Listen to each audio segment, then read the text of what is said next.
Sir Gavin namimiss na ni Sky at hinahanap na kay Ma'am Elma, pag-uusap ni Ma'am Elma at Sky narinig sa live.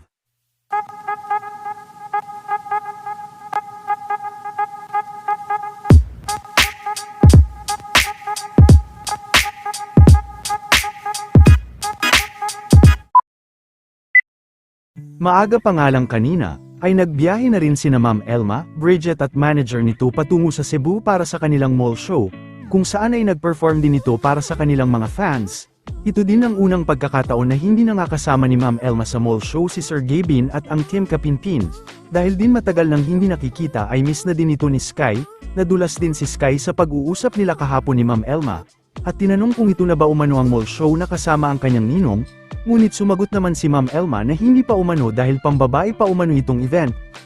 Dagdag pa ni Sky na bakit wala si Ma'am Elma sa vlog ng kanyang ninong Gavin. Ang ingay niyo daw, sabi sa live. Shakam. Guys, dali habang kayo. Hindi ko magpatimpla ng coffee. Kay mama, di mo ko tinimpla kasi. Kasi naligo na nga ni. I'm sorry. Uwi Love ko you. to. Dadalhin ko. Isip ka ng vlog natin, mag-vlog na daw tayo. Anong challenge? Ganyan natin person challenge. Ah, sige. Kasi di naman natin na-upload yun, no? Nalala mo, ginawa natin. Ay, andyan yung chips. Yung chips natin. Marshmallow na lang. Ano yan? Ah, sige, huwag mong maingay, maririnig ka nila. Ah, sige, Poison mamaya. challenge. Ah, sige, mamaya. Ano yung gagawin? Ano Huwag kang maingay. Ano yung pangalan natin? Bison challenge. Hindi sa ano. Boom boom boom. Boom, boom, boom, boom. Boom! Diba ito yung mga teacher? Pilit ka. Boom, boom, boom. Okay. Tatlo lang ah. Okay. Ay, apat lang. Guys, habang kayo last 800 checkouts, guys, dali kasi magre-review pa po si Sky. Sabihin mo, Ayan. checkout na kayo, magre-review pa ako. Sold, benta. Magre-review pa po siya, aalis ako bukas kailangan. Ay, exam niya sa Monday, re-reviewin ko pa po siya. Anong nga yung subject natin? Math? Ano pa yun? Math, Filipino, Saka English. Ayan, 3 subjects pa yung kanyang re-reviewin. Na-review na natin yung konti sa math, diba? Yung first, second, third. Ano pa yung ano? Sa English. Sa English medyo kasi di niya naiintindihan yung story. Kailangan magbasa-basa ng story. Diba? Ha? Ano damit mo na yan? Kamit ko. Ito na naman siya, guys. Ayaw niya kasi ako nakikita na.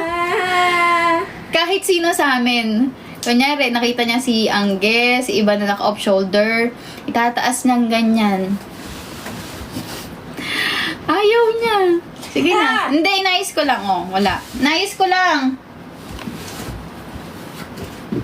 Ganyan siya. Kahit sino sa mga ate niya, kunyari kasama niya dati na ano, pag naka-off shoulder, tinataas niya talaga.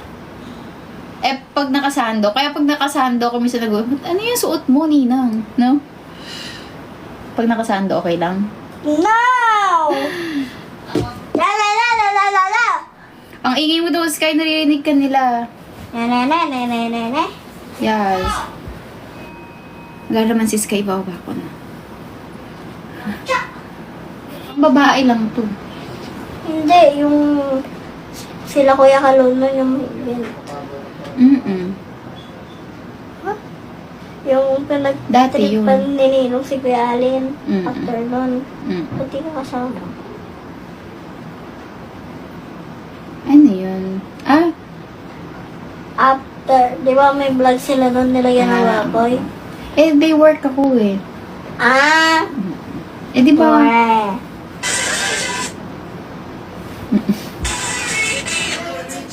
Nanonood daw po siya. Hindi, nagla-live si Kenneth, hindi pwedeng manood yung same. Baka poser yung nanonood.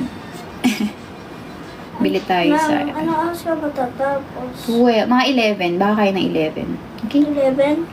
Pag kaya 11, 11. Eh, paano natin vlog? After. After ng live? O kaya, pag-uwi ko na lang. Sa 10. Kasi, ano lang, saglit lang yung Kala ko exam mas mo. balikan lang. Oo nga. Madaling araw na yung makaka-uwi kasi babiyahe pa ako. Di ba? 9 ng gabi. Oh. 10, nandito na ako. Pagkas mo na exam, nandito na ako. Eh, di ba yung exam mo, 10 lang, tapos na. Okay. Hindi. Maaga, nung nakaraan, Friday, maaga ka umuwi, 10 lang, nakauwi ka na eh. Ano nga? Eh, meron pa kami sa subject. Isa pa? O mga 11, 12. Math. Yung susunod doon. Okay. Pagkatapos ng mga English sa 10. Okay. 11 yung ano namin. Uwian. Ay, hindi. Yung pasukan. Ay, Uwian. hindi. Yung exam. Meron pa. Di ba? 7. Di ba? Anong pasok? 6. 7 meron. 10. 11 meron. Okay. Sige.